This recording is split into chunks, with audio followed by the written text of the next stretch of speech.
सबसे पहले सॉल्यूशन में आपका देखो ना, relation R is equal to आपका x क्यूब दिया हुआ। इसका मतलब एक सेट जब आप लेंगे तो वो सेट आपका प्राइम नंबर का होना चाहिए।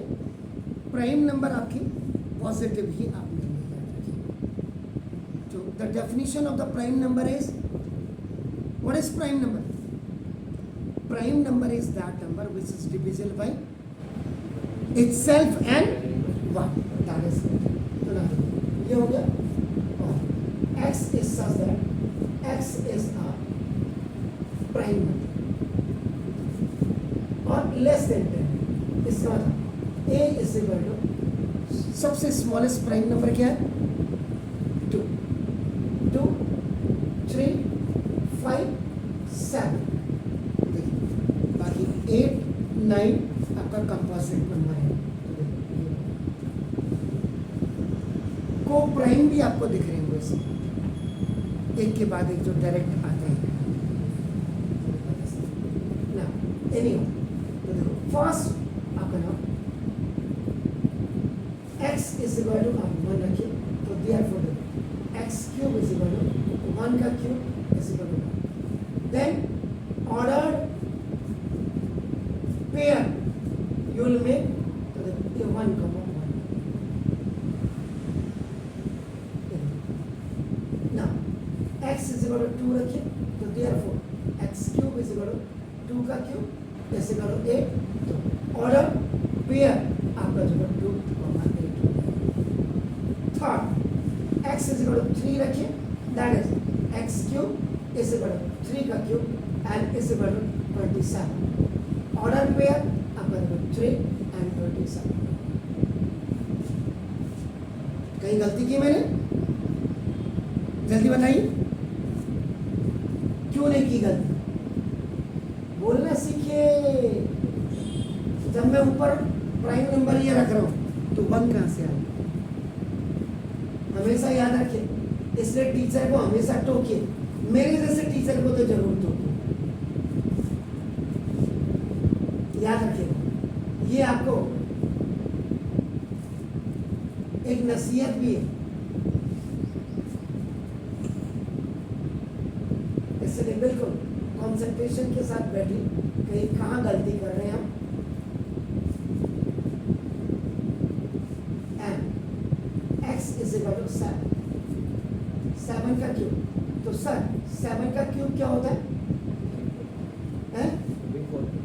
Are you sure? चलिए सर, थैंक यू। तो ना 7 and 3, 4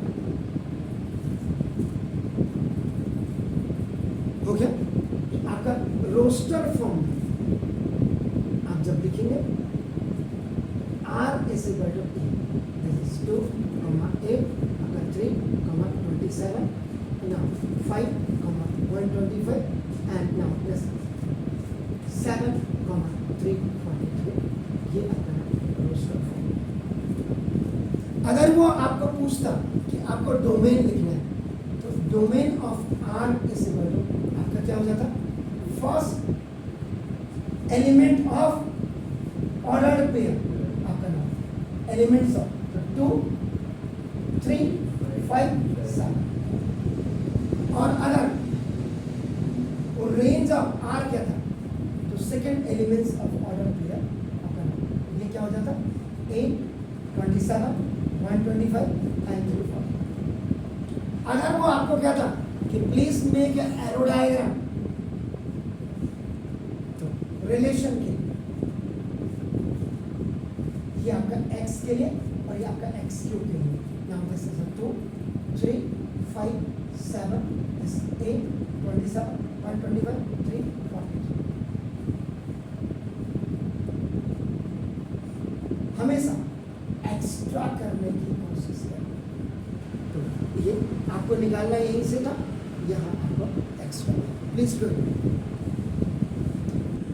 ये थोड़ा सा रिलेशन एंड फंक्शन थोड़ा सा चालू चैप्टर है ना, इसमें खाली मैं एनसीईआरटी अभी टैग कर रहा हूँ, क्योंकि एनसीईआरटी कॉर्नर हमने करा दिया, मतलब पूरा कराऊंगा मैं, आपके स्कूल से ज़्यादा कराऊंगा, ये याद रखिए ना। अब आपने अगर ये कर लिया हो तो मैं इसको बताऊँ, डू इट। नाउ देखिए क्वेश्चन नंबर 8 का सॉल्यूशन आपका इसका 8 का देखो a इज इक्वल टू देखो आपका x, y, z। इसका मतलब देखो number of elements of set A is equal to आपका 3 है, जिसको आपका NA इज इक्वल टू आप 3 लिखते हैं ऐसे। फर्स्ट ये आपको गिवन में दिया था, एंड सेकंड देखो B इज इक्वल टू आपका 1, 2।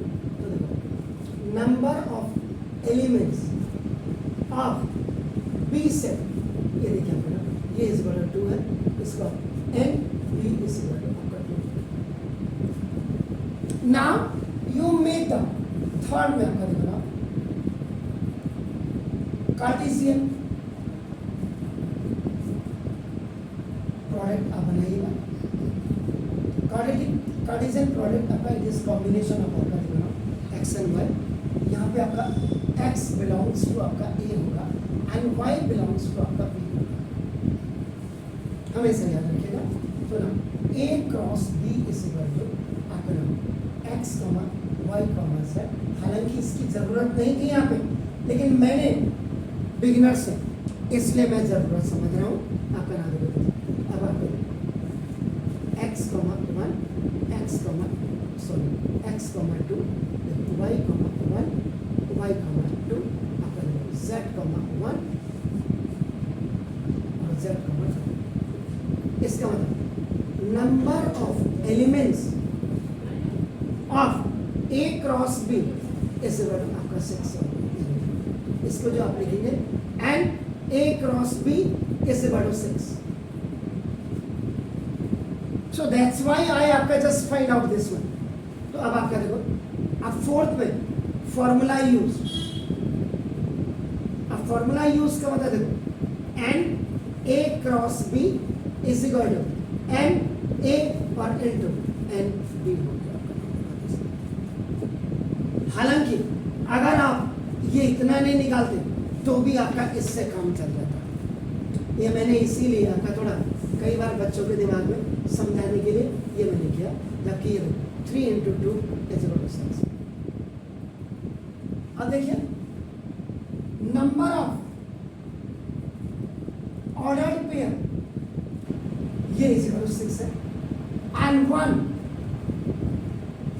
Ordered pair has 2 elements. तो इसका मतलब क्या पूछ रहा है? Number of relation between A and B is 2 की पावर 6 और 2 की पावर 6 का मतलब 64 रिलेशंस होंगी A और B के बीच में। तो this is your answer. Do it sir.